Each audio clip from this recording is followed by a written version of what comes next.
मी माझ्या क्षेत्रामध्ये नवतेज या नावाची व्हेरायटी लावली आहे आणि त्यामध्ये मी श्रीराम कंपनीची ड्रीप हिट 15-10-30 आहे. ड्रीपमधून 3 ते 4 वेळेस सोडलेले आहे. त्याचा फरक असा वाटला की आपण ज्यावेळेस मिरचीचा तोडा काढतो त्यावेळेस आपले जो बेसल डोस देतो तो बेसल डोस दिल्यामुळे काय होतं, फक्त तो मिरचा निघत जातो आणि नंतर फ्लावरिंग स्टेज आणि तिची नवती काढणं ते बंद होऊन जाते. पण ड्रीप हिट हे मी वापरल्यामुळे याचा एक फायदा असा झाला की मिरचीच्या झाडाला मिरचा तो भरपूर आलाय. जे बाजारामध्ये साईज पाहिजे ती साईज पण चांगली आहे आणि काळोखी पण चांगली आहे. 9 सेंटीमीटरच्या जवळपास हा मिरचीचं एक हे आहे. फ्लॉवरिंग पण चालू आहे आणि नवती पण काढणं चालू आहे. आणि दुसरी गोष्ट, मी माझ्या मित्रासोबत बाजारामध्ये मिरची घेऊन गेलो असल्यास त्याची पण मिरची होती, हीच एकच नवतेज होती आणि मी पण घेऊन गेलो अमरावतीला. पण अमरावतीला मी माझ्या पॅनीमध्ये भरल्याच्यानं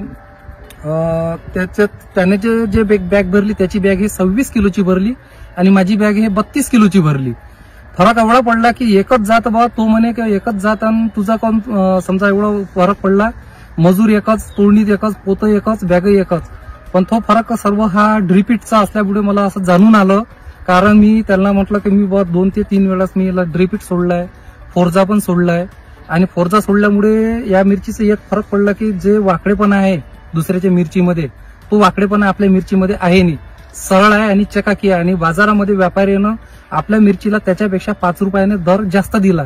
त्याचा 40 रुपयाने गेला तर आपला 45 रुपयाने गेला. मी त्या व्यापाऱ्याला विचारणा केली असता तो व्यापारी म्हणे तुमच्या मिरचीला काळोखी आणि हे जे डेट आहे म्हणे हे डेट म्हणे 4 दिवस पण राहिलं तर हा मिरचा हा ताजा दिसते म्हणे. त्यामुळे म्हणे हे तुमच्या मिरचीला 5 रुपये आम्ही रेट हे जास्त देत आहे म्हणे. आम्ही ज्यावेळेस बाजारामध्ये मिरची नेतो मार्केटमध्ये, ते मार्केटमध्ये व्यापाऱ्यांना मिरची हे 3 ते 3.5 इंचाची एवढी पाहिजे. ती जी आहे ती आमची बरोबर योग्य 3 ते 3.5 इंच मिरची आहे. बरोबर आहे. ड्रीप हिटमुळे जे कॉस्टलिंग जे लंबी आणि जेवढं पाहिजे त्या प्रमाणात बरोबर पद्धतशीर प्रमाणात मिरचीची जी लांबी आहे. ज्यावेळेस आम्ही बाजारामध्ये मिरची नेतो हे तर मिरचीचं वेट खूप आहे, वेट पण चांगला आलेला आहे. आणि दुसरी गोष्ट म्हणजे शाईन असल्यामुळे आम्हाला बाजारभावामध्ये 5 रुपये या मिरचीला रेट चांगले मिळत आहे. हा माझ्या मित्राचा प्लॉट आहे आणि नर्सरीतून आणताना आम्ही एकच रोपवाटिकेमधून एकच जातीचं बियाणं आणलेलं होतं, रोप आणलेलं होतं. हे पण नवतेज आणि ते पण नवतेज. मी जे मगाशी दाखवलेलं होतं तुम्हाला ते ड्रीप हिटचं, जे मी ज्यामध्ये ड्रीप हिट वापरलं आणि ह्या मिरचीमध्ये ड्रीप हिट वापरलेलं नाहीये. तर त्या मिरचीचं तुम्ही आता पाहू शकता माझ्यासमोर. जे लंबाई आहे ते पण कमी आहे आणि चकाकी पण कमी आहे आणि जाळं असल्या कारणामुळे काय होत आहे की तर मला असं वाटते की माझ्या जे ड्रीप वापरलं त्याच्यामध्ये चमक आणि यामध्ये चमक थोडी कमी आहे आणि असं जाड असल्याच्यानं व्यापारी हा मिरचा बाजारपेठेमध्ये कमी भावामध्ये घेत आहे. हा जो मिरचा आहे हा बिना ड्रीप हिटचा आपण वजन करत आहोत.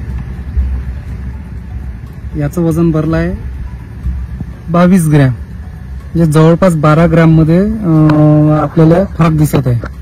तर मला खूप आनंद झाला की आपल्या मिरचीला 5 रुपये म्हणजे समजा ड्रीप हिटमुळे आपल्याला म्हणजे वेट पण जास्त भरलं आणि उत्पन्न पण चांगलं निघालं. मी सगळ्यात मागून प्लॉट लावला होता आणि प्लॉट लावल्याच्या मागून लावल्यामुळे 8.5 क्विंटलचा माझा तोडा निघाला पहिलाच.